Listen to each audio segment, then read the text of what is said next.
everybody, it's me. It's my first video log, so if it's a little sketchy, just go with it. It's week number 2, and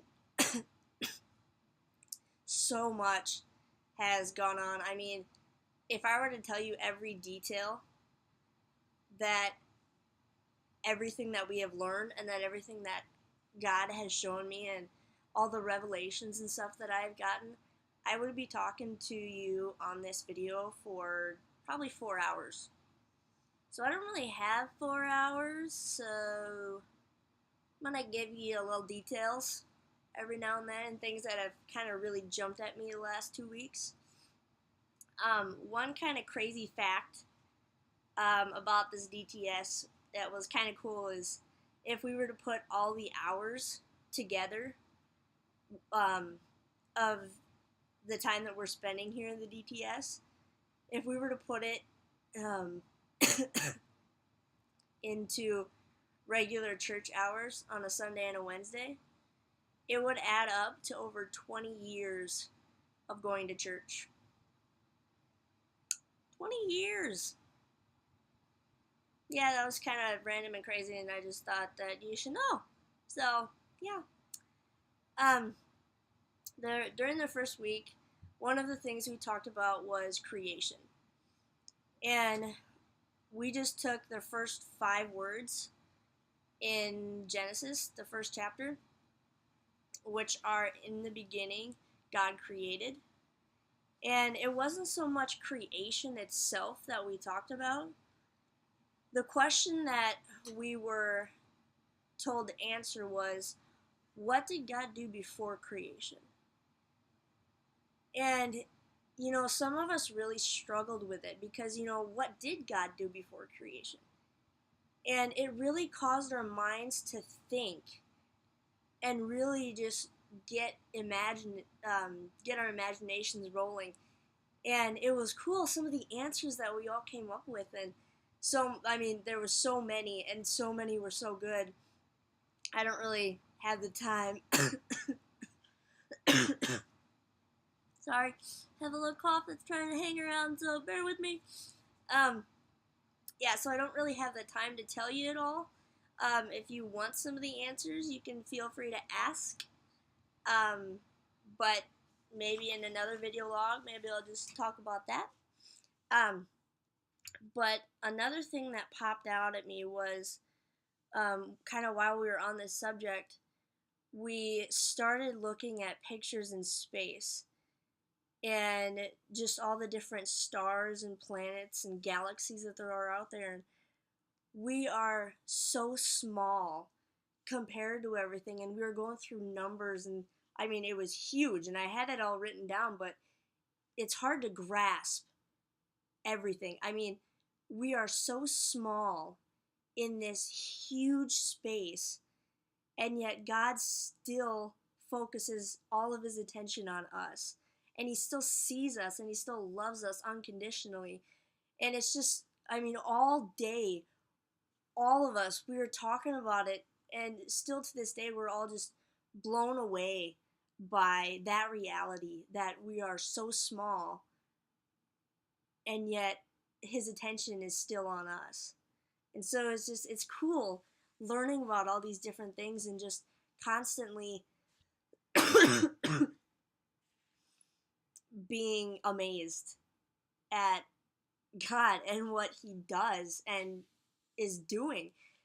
And it's just a cool thing. And while we were talking and kind of where the world's at, and it hurt, it hit some of us hard to the point where, we felt bad. And the statement was made that we are amazed at the things that aren't amazing. Like if somebody does a backflip without being on a trampoline, everybody's like, oh my goodness, that's so cool. And yet we can't look up at the stars and say, wow, that is amazing. How can somebody not be amazed with things that truly are amazing, like life? Life is truly amazing, and yet people are throwing them away like they're nothing. So it was just something that was kind of sad to me, and is really stirring in my heart, and in I have been guilty of this. So not shaming anybody, but I'm really beginning to retrain my brain to and my spirit to really be amazed by the things that are amazing. Like tonight, we had the most beautiful sunset, and so many of us, we were just sitting there in the lobby talking, and then all of a sudden somebody goes, "Whoa!" And like 6 of us ran outside and we started taking pictures. And I'll post them on Facebook, but they are truly amazing. And it was the prettiest, purple and pink and orange and yellow and red and blue glow. It looked like the sky was on fire. I mean, it was so amazing. And so just beginning to walk more in that God created so much, and he made it because he wanted to enjoy us, and because he wanted us to enjoy it and enjoy him. So that's just kind of cool, getting amazed by nature and things like that. It's cool. Another thing that really hit home for me was God knows what I'm going through more than I do, because he's looking at it from a different he has a different perspective. He has a different point of view that he's watching. And you hear that all the time, and just things, so many things that I've heard over and over and over again are just becoming real to me. And it's just so cool how God really shows you that. And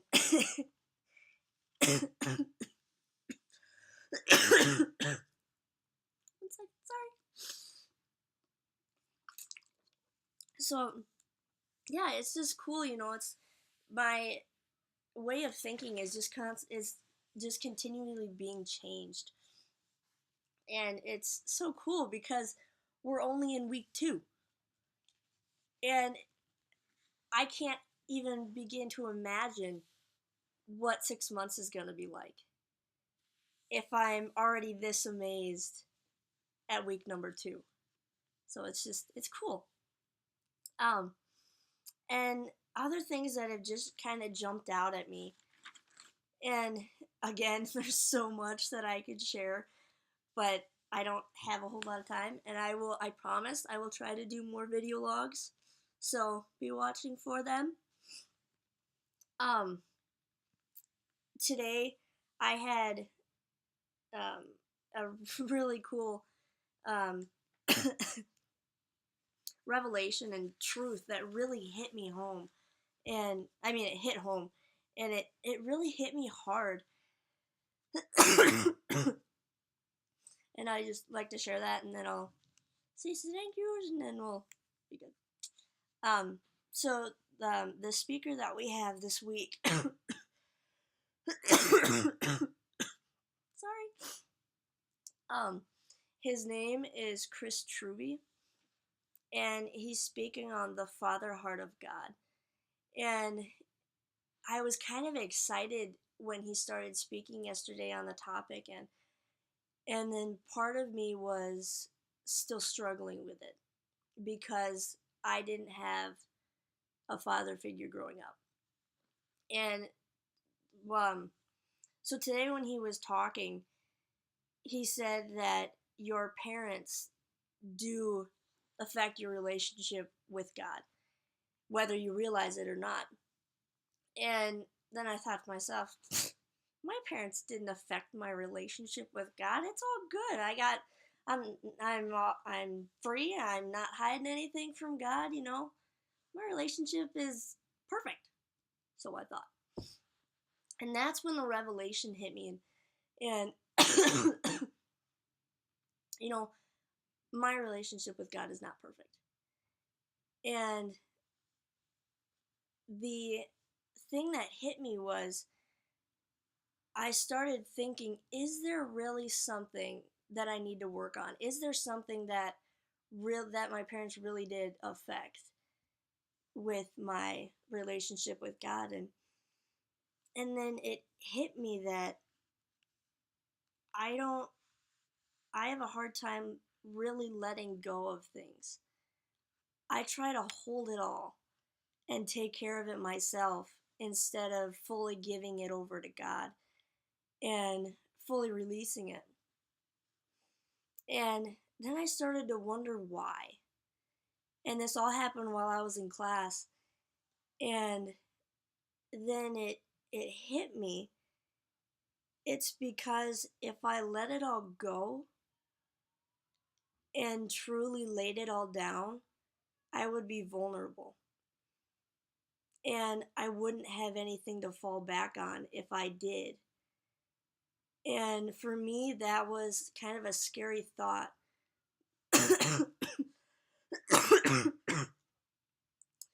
Because when I was little, being vulnerable was not a good place. And so it kind of hit me that, wow, my relationship that I had with my dad, really, with my earthly dad, really did affect my relationship with God today. And I didn't really realize it until then. And so I went through a bunch of, um, I went through a process with people, and I went through healing, and I have nothing holding against my dad anymore. And it's funny because a few days ago I said, yeah, I'm totally healed. I don't have any bitterness. I'm walking in freedom. And every time we think that, we always find a new level of healing, a deeper level that we need to go in. And it kind of hit me today that, we're never fully healed. We're never complete until either Jesus returns or we go to heaven. And so just kind of realizing that, it made me realize that if I sorry, I'm gonna get a drink quick. That because I know that my healing process won't be complete until that day, it almost challenged me to keep walking, to find more freedom, to find more healing, and to keep searching for it, to go to deeper levels of healing, to find more freedom, and to walk deeper with God in a way that I never have before. And so many things have been happening, and it's so cool what God is doing. And he's brought the most amazing group together. I mean, the people here are incredible, and the love that God has for them, and the love that God has, is seen so clearly through them. It's just the coolest thing ever. And yeah, my mind is blown away. And it's only week number 2. So, yeah, I just thought I'd pop on and do a quick video. And it's a little long, but I hope it was worth it. I'll try to do some more in the future. So I just want to say thank you again for all your support and your prayers, and it made such a difference. And God is so good, and it's going to be a good 6 months. So, and for those of you who are wondering, the outreach location for my overseas missions is unknown. I was supposed to find out yesterday where we were going, but one of the 3 locations turned out to be unavailable. So they had to find another third location for us. So they're in the process of doing that now. And hopefully we'll know by the end of the week. So as soon as I find out, I will let you guys know.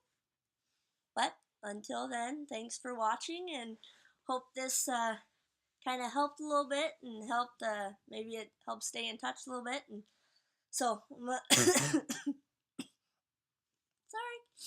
sorry. I do have a quick prayer request, if you don't mind. One is still for, my cough and my lungs still got a little situation going on there.